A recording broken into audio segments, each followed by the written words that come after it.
The second phase is the observer.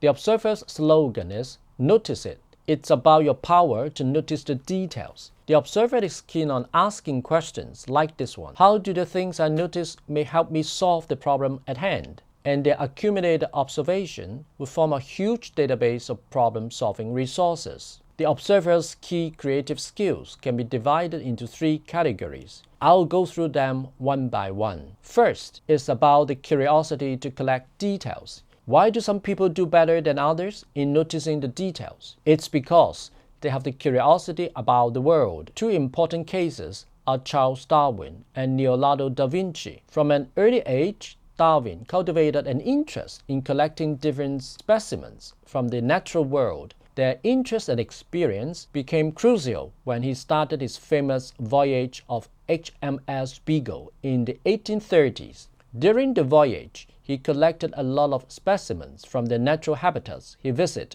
On the Galapagos Islands, for instance, he noticed the differences of a variety of mockingbirds that spread over different small islands. He also observed the minute differences of the beaks of a type of small bird called the finch. Nowadays, it's believed that Darwin's observation on the Galapagos Islands had inspired him to discover the revolutionary theory of evolution. Likewise, Da Vinci had numerous notebooks to keep track of his observation. Over 7,000 pages from his notebooks still survive today. There is a story about his famous painting of the Last Supper.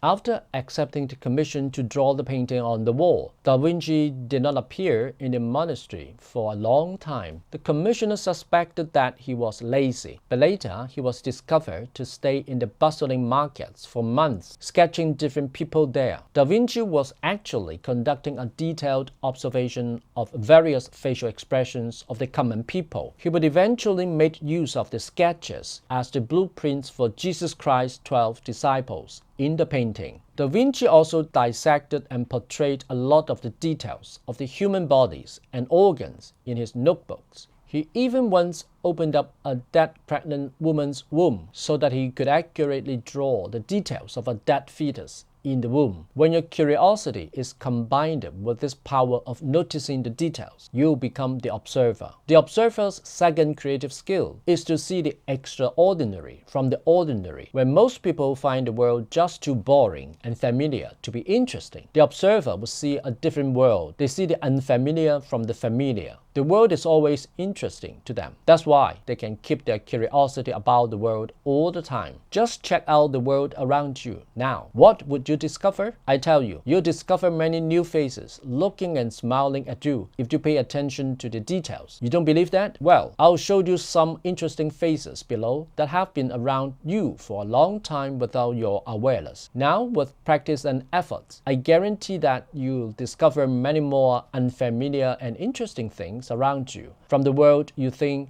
you are so familiar with. Finally, the third observer's skill is that they have the observation rooted in the real world. They observe the real details of the real situation. When an observer is employed by a company, you'll see that they would make a unique contribution. The observer often plays the role of the creative conscience of the company because they are the best in knowing their customers' real feelings and needs. Observers are typically more sensitive to the real data, real customers, and real market trends. For this reason, a successful company would have the observers in their R&D and marketing department because their sensitive and sensible observation of the customers would keep the company abreast of the market trends and customers' genuine needs.